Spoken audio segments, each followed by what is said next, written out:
Okay, buckle up, because we're about to go deep on something that you use every day, probably without even thinking about it.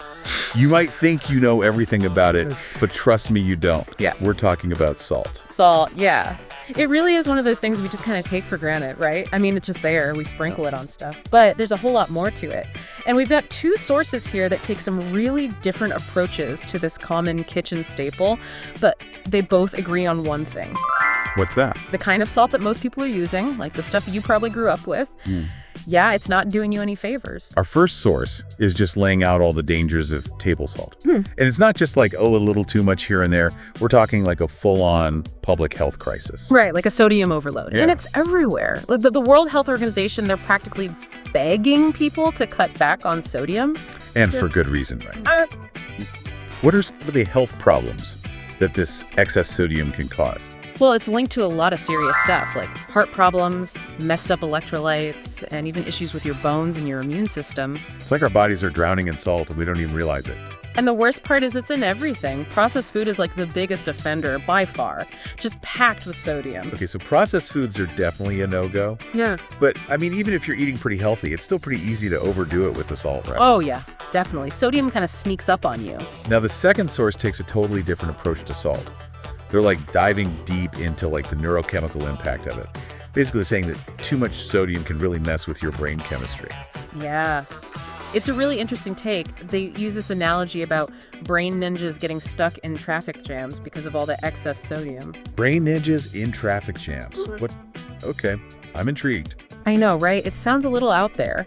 But they're basically trying to explain how these mineral imbalances, they can actually affect like the really important chemicals in your brain, the ones that control things like your mood and your focus and all that. So table salt might be making us like stressed and foggy-brained and who knows what else. Potentially, yeah. And there's actually research to back this up. Studies have linked high sodium intake to anxiety, cognitive decline, and even trouble sleeping. Okay, so we've established that table salt is public enemy number one. But what about all those fancy salts that are so popular these days? Like Himalayan Pink Salt and Sea Salt and Celtic Salt. Are those actually any better for you? Well, our first source makes it pretty clear that even those, quote-unquote healthier salts, they're still mostly sodium chloride. So even if it's pink and pretty, it's still basically salt. Right. So don't let the marketing hype fool you. Switching to pink salt isn't going to magically make the dangers of sodium disappear. But the second source, they really go all in on the benefits of these alternative salts, especially Himalayan Pink Salt. They call it a mineral multiverse or something like that, saying it's packed with trace elements that can do all these amazing things for your brain and body. Yeah, they make some pretty big claims. But there actually is some scientific evidence to support the idea that minerals play a crucial role in brain function. Okay, so there might be something to this whole mineral thing after all. But how do we know which salts are actually worth our money? That is a great question, and one that we're going to explore in more detail after the break. All right, we'll be right back with more on the fascinating world of salt. Don't go anywhere. So we know table salt is bad news, and these fancy salts, well, they might actually have some benefits. But it's not as simple as just swapping one for the other, is it? No, not really. I mean, it's all about understanding the nuances, right? Figuring out which type of salt to use for what purpose. You got to become a bit of a salt connoisseur, A salt sommelier. I like it. Exactly. And actually, the second source we looked at, they have like a whole strategy guide for using different salts. Oh, yeah. Like a salt ninja training manual. Well, maybe not that intense, but they do have some pretty good tips. For example, they recommend Himalayan Pink Salt for everyday seasoning because it has that nice mild flavor and all those extra minerals. And in sea salt, that's the one to use for cooking and finishing dishes, right? To give it that little extra gourmet touch. Yeah, exactly. And then there's Celtic Salt. They really love Celtic Salt. They say it's the best for hydration, and it can even like boost your brain power. Celtic Salt, the brain-boosting elixir. Sign me up. But even with these healthier salts, we still got to be careful not to overdo it, right? Oh, absolutely. Moderation is always key. Too much of anything can be bad, even if it is full of minerals. Okay, so we're being mindful of our intake, choosing the right salt for the right occasion, basically becoming salt experts. Okay. But let's go back to the bigger picture for a second. The first source, they're pretty fired up about the food industry's role in all this sodium overload, right? Yeah, they really called out processed foods. Basically said they're just packed with sodium.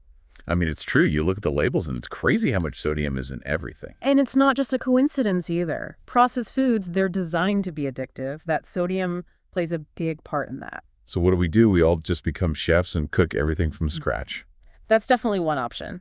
But even just making small changes can make a big difference, like reading labels carefully, choosing lower sodium options when you can, and just being aware of how much sodium you're getting in general. And of course, swapping out that table salt for some of these mineral-rich alternatives that we've been talking about. Exactly. It's all about taking control of your health and making informed choices. Okay, I'm feeling empowered.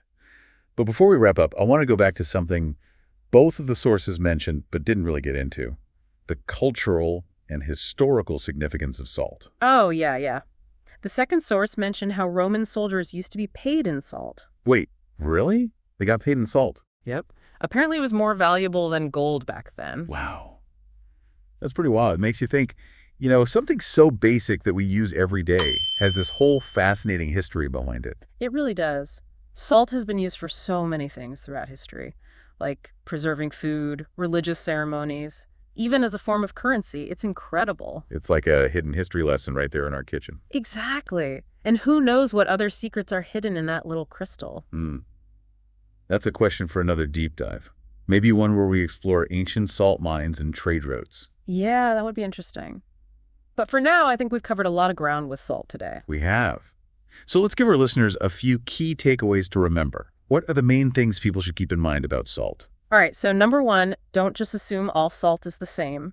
There's a huge difference between that processed table salt and these natural, mineral-rich alternatives that we've been talking about. So ditch the table salt and upgrade your salt game. Exactly. And number two, pay attention to how your body feels. See how different types of salt make you feel. Experiment a little bit and find what works best for you. There's no right or wrong answer here. It's about what makes you feel good. We're all on our own personal salt journey. Exactly. And finally, the more you know about salt, the better choices you can make for your health. Knowledge is power, especially when it comes to salt, It apparently. really is. And remember, something as simple as salt can have a huge impact on your body and your mind. Well, I know I'm feeling pretty enlightened after this deep dive. I never realized there was so much to learn about salt. It's true. Even the most ordinary things can have extraordinary secrets. And that's what we're all about here on the deep dive, right? Uncovering those secrets and sharing them with you. Exactly. So next time you reach for that salt shaker, take a moment to appreciate where those crystals came from. From ancient oceans to the top of the Himalayas. It's like holding a little piece of history in your hand. It is. So go forth and conquer your kitchens. Choose your salt wisely and enjoy the amazing flavors and benefits that nature has to offer. And if you're ever craving a little more knowledge, well, you know where to find us. Until next time, happy salting, everyone. So, give it to us straight.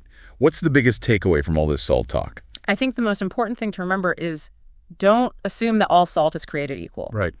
There's a huge difference between that super processed table salt and the natural, mineral-rich alternatives that we've been talking about. So step 1, ditch the table salt. Yep.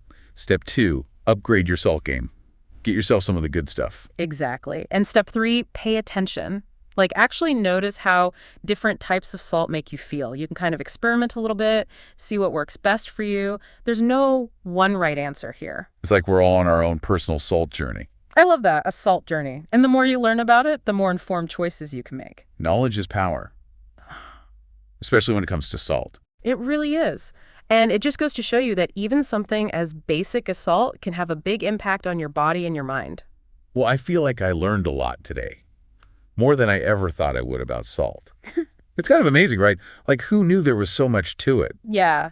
I mean, it's easy to overlook the simple things, but sometimes those are the things that have the most to teach us. That's what we're all about here on the Deep Dive, right? Yeah. Uncovering those hidden gems of knowledge. Absolutely. So next time you're in the kitchen and you reach for that salt shaker, just take a second. Think about those little crystals, where they came from, From ancient oceans to the Himalayas. Like holding a little piece of history right there in your hand. Exactly. So go out there, conquer your kitchens, experiment with salt, find what you like, and most importantly, enjoy it.